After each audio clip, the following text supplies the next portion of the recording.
So we will call the January 15th Library Board meeting to order. And we'll move right to item number 2, public appearances. Nope. Shame. Then item 3, approval of the minutes. We'll need a motion for approval of the minutes. I'll move to approve the minutes from I'll second it. December. All right, it's been moved and seconded. Any discussion on the minutes as they've been written up? All in favor, aye? Aye. Opposed, no? Okay, motion has passed. And we will move right along to item number 4, the treasurer's report. We've got 2 months to go over, so this is us catching up from February when we skipped a meeting. And then I didn't realize that we needed to do 2 of them in March.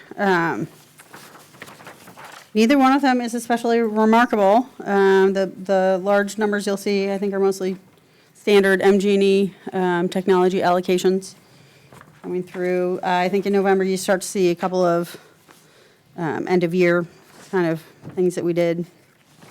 There's a garage light repair was only $105, which I was kind of shocked about. I think we'll have another bill coming for that.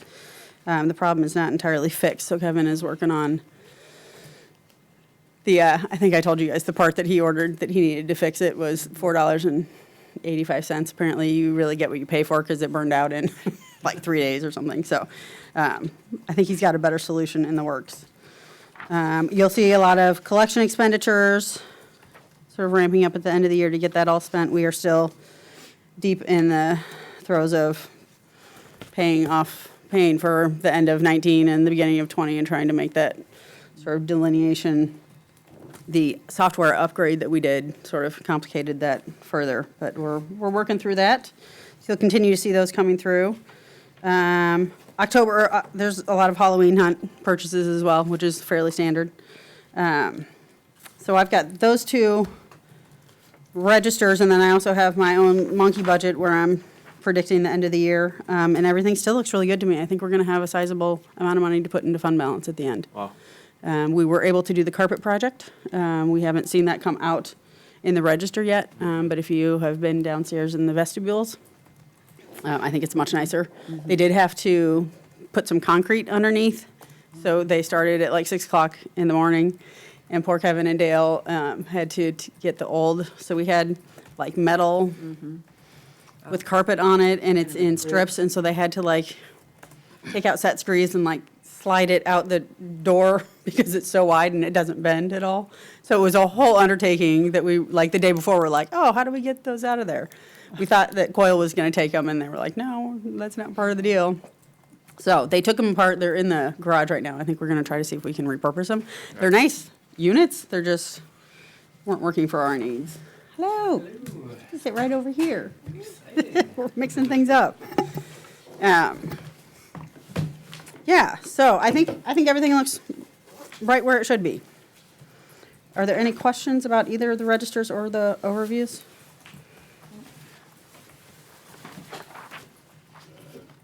So then we'll need a motion to approve both October and November financial overview. I'll move to approve the 2 overviews. I'll second. It's been moved and seconded. Any further discussion? Hearing none, all in favor, aye? Aye. Opposed, no? Okay, motion passed. And we will move on to item number 5, unfinished business. Any new business? All right, no unfinished business. Nope.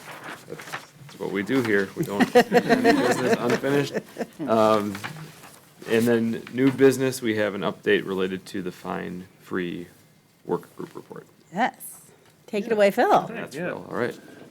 Yeah, we are just over a year past moving into full fine-free borrowing here at Fitchburg. So I thought we'd come in and talk about it for a little, just 5-10 minutes here, about a quick update and the kind of all the processes we went through with it.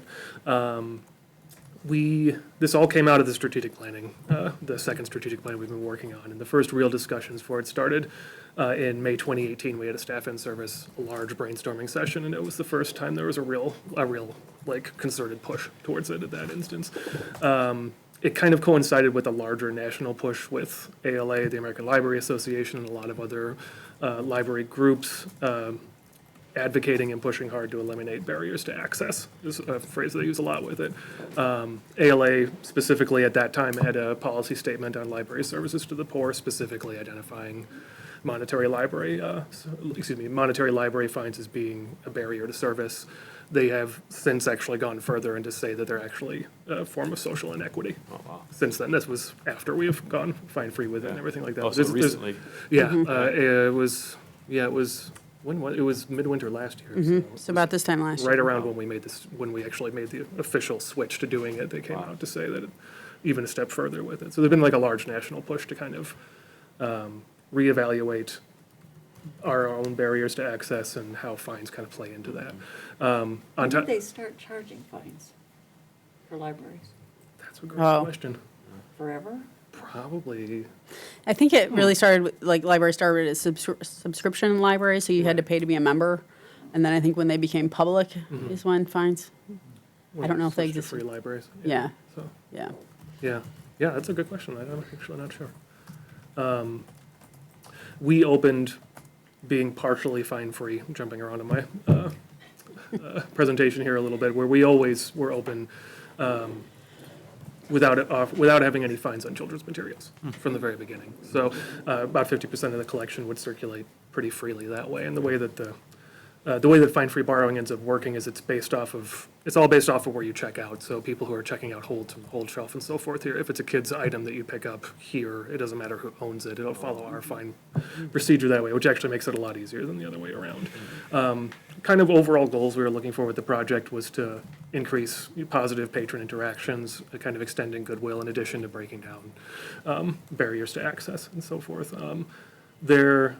At the same time, when we were getting ready for it, a lot of other libraries were gearing up for the switch as well. Since then, there's been, I think it's 7 or 8 libraries last year since when we did it have also gone to being fully fine-free, and there's actually some others on top of it that have gone partially fine-free. Yeah. There are other ones that have done something similar where they've taken specific collections and, like, specifically for children, made them kind of fine-free that way. So we kind of identified that this is something we wanted to do and move forward with it.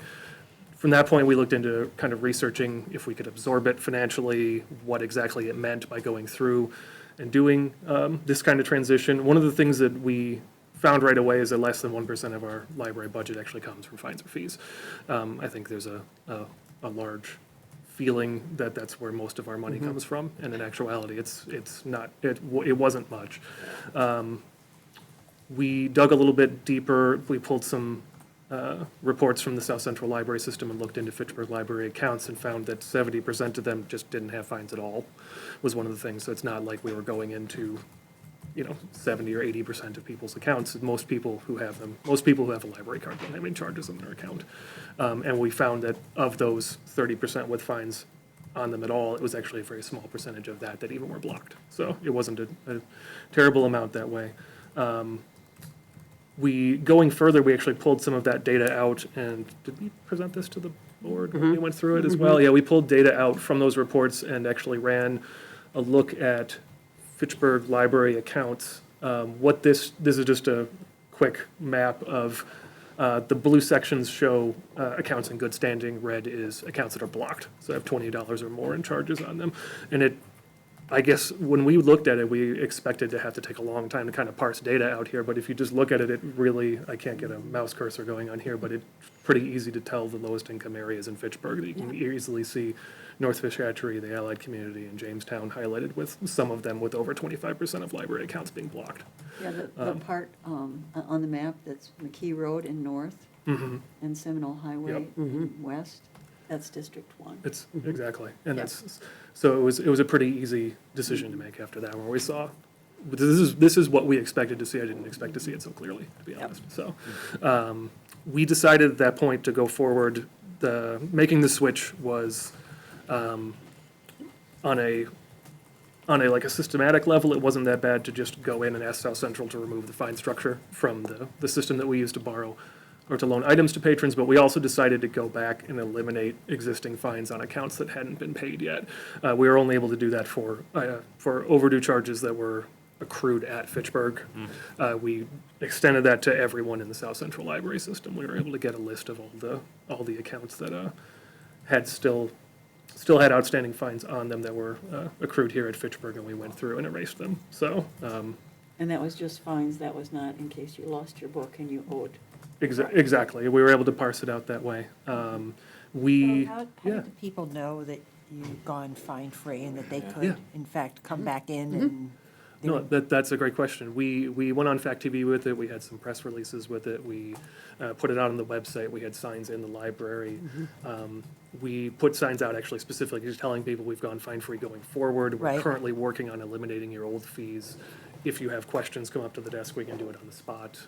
So did any of those people who were $20 and over the blocked, do you know if they actually came back into the library? Because I would imagine that they wouldn't have even come in, Yeah. because I'm scared to go there because, Yeah. Right. No, and that's, we we've don't had know if some, they've actually. so, but not, yeah, it's not, we struggled with that when we Yeah. were thinking Right. about how to do that. So, Sorry, I know that we'd talked about like sending out, making, like trying to reach out to people using email or anything that was on their account. I think we ended up saying that we weren't going to do that. Yes, I think we decided that was a privacy issue, that when people give us their email address, we agree to use it only for things that we have to use it for, and that reaching out to, I don't think it was feasible to reach out to everybody for whom, I mean, we went into like 5,000 different accounts. Yeah. Yeah, so some people are just gonna find it, Just, right, when they Yeah. come back, if they come in. or they hear, We did. they hear about it. Yeah, I feel like we did everything that we could. Okay. Newspaper, online, that kind of thing, but there's only so many Right. things we Yeah. can do, yeah. Yeah, exactly. So, kind of just anecdotally, I have had people who come in who I know used to struggle with it a lot, who would come in and their account would always be kind of oscillating between being blocked, almost blocked, and just barely under the limit, that don't really have to worry about it that much anymore. It was always an instance of days, not an instance of them keeping things forever kind of thing. It was Okay. always just being a little bit overdue. We had someone fairly recently who was blocked for, actually it was Madison charges, in addition to some fines that she had here, and she's been able to use the library since. So it is, Great. it is. Worked. So definitely, so, yeah. So yeah, we made that decision to go through and clear out all the old fines. The policy updates were pretty easy on our end. It was just actually usually removing language out of the policies. We went through with updating our documentation and did as much publicity as we could. Going through the old accounts to clear everything out was a bit of an undertaking, but officially we moved to fine-free borrowing on January 1st, 2019. It was about 5,000 accounts that we ended up having to go through all told, to clear off all the old fines. We actually started with the accounts that were blocked, so we went through those first. The vast majority of the accounts had less than $5 in fines on it, so they weren't actually blocked for usage or anything like that when we did that. And our reactions after the fact are very positive. It's just, we don't have to feel like we're nickel and diming people. We don't have to feel like, it's a weird thing to say, but we actually, and I didn't expect this, but we do get people who feel more guilty when they keep things overdue now, because they're not being fined. So because they feel like, well, I'm paying my fine, I can keep this a couple extra days. A lot of people kind of feel that way with it. Overall, it's been a really positive change. Like I said before, we've seen a lot of other libraries in the area. Verona recently went to basically the same time we had. Yeah. Yeah, they started So- a couple months ahead. Yeah. Yeah, exactly. It was like the end of 2018, I think, right? But a lot of, even smaller libraries, Black Earth, Cross Plains, a lot I of the think, smaller libraries. I think made it's the safe to say switch, that so everybody in South Central is already fine-free or is thinking about going fine-free. Considering it. Except Madison, Madison's talking about it. are they? It's a big revenue stream for them, so I think it will be difficult. We were very lucky that Deb Johnson had the foresight when we opened to not charge on children's, because I Yeah. think it would have been a much bigger financial problem for us. But yeah, I think everybody's kind of feeling the pressure of, geographically, I know Stoughton and Oregon and Mount Horeb are all sort of like nervous because Fitchburg and Verona are fine-free now, so how does that affect where people are going? So I think everybody's trying to get there. I don't know how long it will take. There's only one community in Dane County that I've heard of that just doesn't want to do it. Not interested so. in it. The library wants to do it, but the village doesn't. Okay. Yeah, Well, in Verona, the library fines did not go to the library, they went to the city. I have a lot of opinions about I that. didn't know that. Unless they changed that a while back, but that's the way it always was. I think in a lot of towns and villages, so we're our own fund, so we do all of our own finances because we're our own fund, and I think in a lot of places you're not, you're part of the general fund, which then means your revenue is all going into one place. Yeah. We're very lucky that way. Yeah. So what's the difference between, and you mentioned something, so Mm-hmm. I'm getting a fine because I'm really overdue versus I lost or I destroyed the property. Yeah, it's, for destroyed books or for damaged books, those are charges that we have to manually apply. And this is something that we did have to work with people a little bit after the fact, was, if you keep a book and it goes overdue, it's overdue for 28 days, and the 29th day, the system, when we had fines, would remove the overdue fine and charge you the full replacement for the item. Yeah. So that's always existed that way. And even with kids' items, when they would check out with no fines, basically, we always joked at the UW, you could tell exactly when 57 days from the beginning of the semester was, because people would check something out for 28 days, it would be overdue for 28 days, and then they would get a bill for $1,000 from the UW telling them that they need to bring their books back. So it's kind of the same thing here, but it's an easy enough fix. Once those items come back, checking them in removes the fine entirely. Okay. We don't do, there are libraries that do it, we don't do any kind of credit reporting, we don't do any, well, not reporting, but we don't use a credit agency to try to recover materials, so there aren't any extra fees that go along with that Yeah. that way. And kind of anecdotally, we've just told people that while we don't charge fines anymore, we'll keep kind of bugging you by email. Don't quite get the, like, I can't keep it forever Oh, thing, but very few. We had a couple people who thought that Yeah. they solved it, where they're like, nope, don't have to bring it back anymore. So I was like, It's well, just mine now. well, so Not quite. it's not really the same thing. But honestly, most people get it, and most people are, I mean, most people were returning the stuff on time before anyway. Yeah. So, like the vast majority of people were, so, but ultimately, this has been a really good project. It's been a real, we just have fewer instances where we feel like we're kind of picking at people, and Yeah. kind of just nickeling and diming people who, have a lot of totally reasonable excuses for why they are 1 day late Yeah. or something, so, Or that want to argue about what time they put it in the book drop, yeah. or, like, it Right. just takes a lot of that, Mm-hmm. those conversations out of the. well, it used to be, some libraries, if you dropped it in during the night, they would check it in as if it came in the day before, Right. and others checked it in as the next day when they opened, and so people got Yeah. fines Yeah. at one library, but if they had dropped it at another library, they wouldn't have gotten a fine. Yeah, and our sorting machine is set up for George at times, so people drop it off at 11:15, it's actually the next day, and so it's been a really good change. So Yeah. it's a really, really good feeling, so, Awesome. yeah. Yeah. Excellent. Yeah. Thank you. Thank you. Thank you. That's good stuff. Thanks for the update. Yeah, thank you. So, is there anything else you need? No. So, okay, I think you can go. all righty. Or you can just stay. So, You could have a non-agenda item. yeah, exactly. Thank you, Bill. Yeah, thank you. Bye. Okay, we'll move on to item number 7, President Report. I do not have anything, except maybe Wendy, I'll ask you. You mentioned February will have more agenda content. Yes. What, and maybe you'll get into that in your, Yes, your I will. your report. So I'll move it right along to Okay. item number 8 and the library Excellent. director report. So we've got a lot going on in February, including several large bills that we pay every year, but that we need the whole board to vote on. We will have an update from the Friends of the Library. And then we're going to update the meeting room policy to reflect that we're not doing early meetings anymore. And then we will have a presentation on a potential solar project from Phil Groupie, who is the new sustainability specialist over at the city. I don't know if you've heard, but there is a solar farm going in on the O'Brien farmland. And there is a potential for the city to buy into that for, I want to say, like a 30-year contract that would allow the city the city has made a pledge to try to be 100% sustainable with our power usage by 2030. And I think there's literally no way to do that with our current installations. So we've got solar on the library, both fire stations, the maintenance facility, City Hall, and I think we're at about 13%. So they really feel like that's one of the only ways that we can get close to it.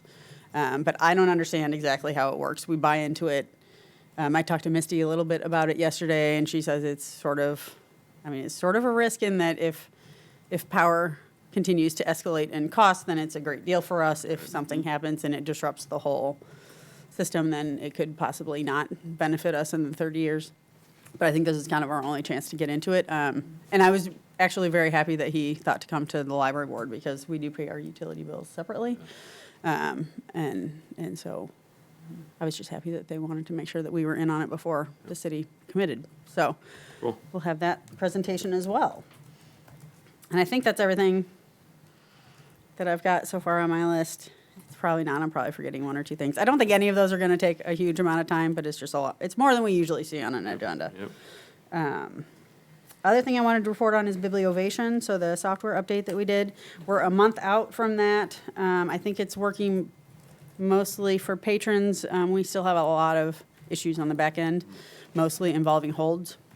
So you may notice that there's signs around saying that holds authorization pickup is not working. So we have a lot of people that have filled out paperwork so they can pick up holds for the family member spouses. And that's just flat out not possible right now. I feel like we're mostly able to function. It's taking a lot longer to do the things that we always do than it has. I think checking in holds is terrible. It's not. I think it is now giving the right dates for holds to expire, but we are unable to print a report of expired holds. So every morning we take holds off the shelf that have expired, and we can't run that report. So we are now color coding with highlighters the day that it's going to expire, so we can go through and on Wednesday you take green ones off, and it's So just you're taking a still long doing time. that? Yes, and that's all. They're all known issues. They're all being worked on by the software developer. There were just a lot more hiccups than I think they expected. We did a lot of testing in a sandbox version of the software, but it is nowhere near the size of the actual production database, so I think there were just things they couldn't predict. The good news is that Get It, which is our acquisition system, bless you, is working, I think, pretty well.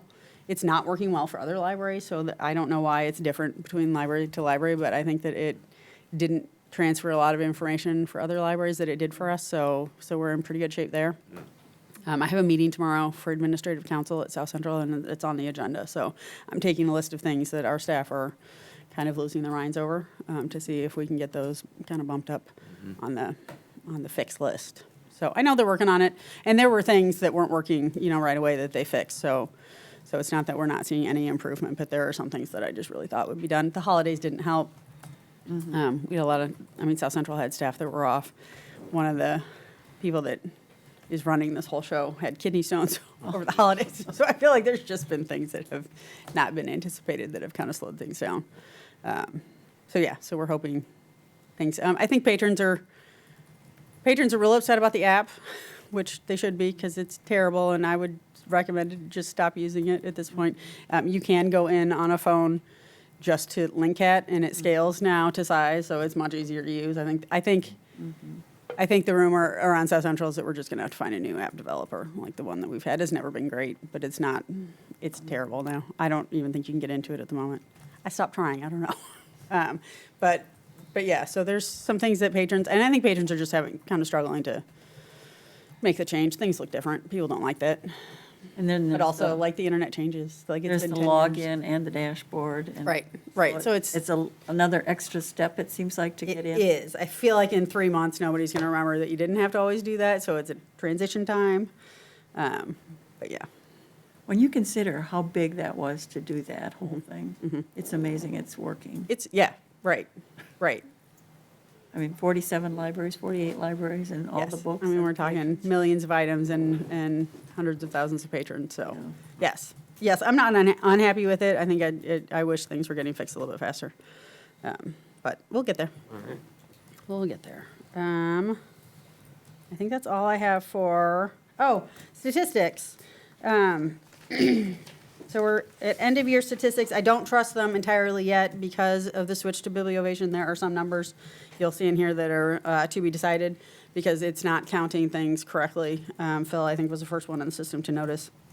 So they are working on that. I do think that checkout numbers are pretty reliable, and it looks like we're up about 1% from last year, which is fantastic. I think a lot of libraries are seeing decreases in circulation, so I frankly would have been happy with an even, but to go up a little bit is fantastic. Yeah. So, yeah, so I'm happy about that. But we will update this as we get more information back from South Central and Lidline. Oh, the other one I wanted to point out in here. Wireless sessions. You'll notice a very large drop in wireless sessions between September and October. That is when we switched wireless systems. So the system we'd been on since we opened had just kind of aged out. South Central chose a new system, and because it's in the cloud and they didn't have to buy all of the back-end equipment, they were able to give us all of our wireless access points for free. I mean, that's part of the money that we'd already put in to replace equipment. So those went in, but it is a completely different sort of accounting system on the back end. So what the previous system was doing was counting every single session that occurred. So I would come in the morning and my phone would hit wireless and it would count it, and then I'd go out for lunch and come back and it would hit it again. It's now doing individual sessions. Got it. Right, so it's way down, but I don't think I think it's probably a more accurate reflection of what's really happening. But it doesn't look great, right? It looks like things are down, but I don't think they are. But now we're getting our new baseline. Yes, We can yes, so track against that. and for 2020, we'll be completely on that, Yep. so, yeah, but just in case that caught anybody's eye, it's not quite as dire as that looks. Any other questions about stats? All right, I did notice the other day that we're having a winter reading program. yes. So I picked up my own Yes. reading materials. good. And then I noted that at the council meeting last night. Excellent. I announced. We've that. always done it for kids. I think this is maybe the first time we've done it for grown-ups. Mm-hmm. Yeah, nice to very have something. nice. It's like a bingo thing. Mhm. Right. I just thought of something else we have to do at the meeting in February. Annual reports. So we'll have to approve those. What I will do, so we've got two. We've got one for the state, which is kind of a yucky one. It's not very exciting. But it is the one that we have to vote on and say that we've had control of the money all year long. There's a lot of finance stuff in there and staffing stuff. It does not match the finance report. It is a snapshot. It is not a budgeting document. I have to tell myself this every year because I want it to match and it doesn't. So it will be unaudited numbers. It will be what we have. It's due, I want to say February 24th. I want to get it approved at the February board meeting so we can be done with it. So I would ask that everybody read that ahead of time. And if you have questions, feel free to ask me ahead of time so that we don't spend a whole lot of time in the meeting on it. And then we will have the pretty annual report, which is the one we do for the city, which has like narrative of it's kind of what every department has done, strategic planning stuff. It has pictures. It's very pretty. It's much more fun. So we'll do both of those next month. And that is all I have for director report. All right. Have you scheduled a time to go to the COW meeting? The Committee of the Whole? Not yet. They I talked to contact- Pat about it. He wanted to wait until after elections. Oh, okay. Yeah, so we will. All right, moving on to item number 9, committee reports, and any updates from the 3 committees. So strategic planning, Phil's presentation was all based on a work group that was strategic planning based. We have just started a new work group for inclusive services. I don't know if you guys saw, but there was an article in the paper this week about inclusive services in libraries. So check this out if you have time. I think it was last fall that I shared with you the inclusive services guide, assessment and guide that the Department of Public Instruction put out. Yeah, So that is what that work group is going to be focused on. So we have our first meeting next week, and we're going to go through sort of the inclusive, and I passed it out.